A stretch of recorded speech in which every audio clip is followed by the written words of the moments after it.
जन जागृति साक्षरता अभियान में आपका स्वागत है। हेलो फ्रेंड्स, पाइथन सीरीज में आपका स्वागत है और मेरा नाम है वरिंदर सिंह।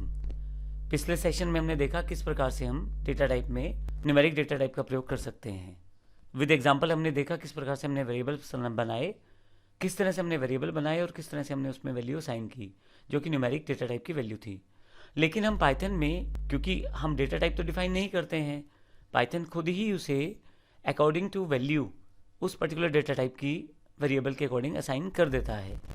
लेकिन हम ये जान सकते हैं कि पाइथन के द्वारा किस डेटा वेरिएबल को कौन सा डेटा टाइप असाइन किया गया है। अर्थात यदि x में अगर मैंने 10 असाइन किया है तो इसका अर्थ ये होगा कि x जो है वो एक इंटीजर डेटा टाइप का वेरिएबल है, और अगर मैंने उसमें 29.54 असाइन किया है तो वो फ्लोट डेटा टाइप का वेरिएबल है, और फिर अगर j के साथ वैल्यू मैंने सेव की है तो वो कॉम्प्लेक्स डेटा टाइप का नंबर है। ये जानकारी हम पिछले सेशन में ले चुके हैं।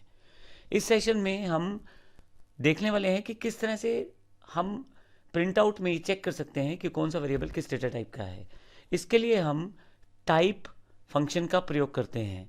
फंक्शंस की जानकारी हम आने वाले सेशन में लेने वाले हैं, लेकिन अभी केवल जैसे हम प्रिंट फंक्शन का प्रयोग करते हैं किसी वैल्यू को प्रिंट करवाने के लिए, उस तरह टाइप फंक्शन का प्रयोग करते हैं हम किसी भी वेरिएबल की डेटा टाइप की जानकारी के लिए। प्रैक्टिकल रूप में इसे अच्छी तरह से समझते हैं। यहां मेरे पास x, y और z तीन वेरिएबल्स यहां मैंने डिफाइन कर दिए हैं। x में मैंने 10 स्टोर किया है, y में 20.12 अर्थात 20.12 स्टोर किया है, और z में 4j एक वैल्यू स्टोर की है। x हमारे पास न्यूमेरिक डेटा टाइप स्टोर करता है इंटीजर डेटा टाइप के अकॉर्डिंग, y में न्यूमेरिक डेटा टाइप स्टोर है लेकिन फ्लोट डेटा टाइप के अकॉर्डिंग, और z में न्यूमेरिक डेटा टाइप स्टोर है लेकिन कॉम्प्लेक्स डेटा टाइप के अकॉर्डिंग।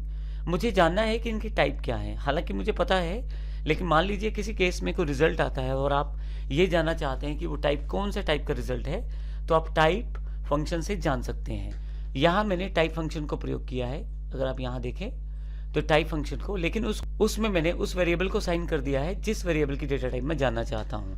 पहले मैंने x असाइन कर दिया है टाइप में, फिर y असाइन कर दिया है, फिर z असाइन कर दिया है। तो टाइप फंक्शन पहली बार में मुझे इस वेरिएबल का डेटा टाइप देने वाला है, फिर y का और फिर z का। अब यहाँ ध्यान रखिए, ये जानने के लिए आउटपुट को मैंने प्रिंट करवा दिया है प्रिंट फंक्शन के साथ। अब यहाँ देखें, प्रिंट के साथ इस डेटा टाइप जो भी टाइप फंक्शन के द्वारा वापस दी जाएगी उसे प्रिंट करवाने के लिए मैंने प्रयोग किया है। प्रोग्राम ऑलरेडी सेव है, मैं इसको एग्जीक्यूट करके देखता हूँ यहाँ से। Python numtype1.py। अब आप देखें आउटपुट क्या है। Class int, class float, class complex. जो x वेरिएबल है उसकी जो क्लास है या जो डेटा टाइप है, एक तरह से मैं इसे ऐसा कह दूं तो वह इंटीजर है।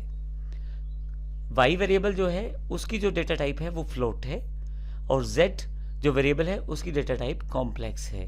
तो इस तरह से हम देखते हैं कि अगर हमें किसी वेरिएबल की डेटा टाइप की जानकारी लेनी है कि यह वेरिएबल किस तरह का वेरिएबल है, किस तरह की वैल्यू स्टोर कर सकता है, उसके लिए हम टाइप फंक्शन का प्रयोग कर सकते हैं।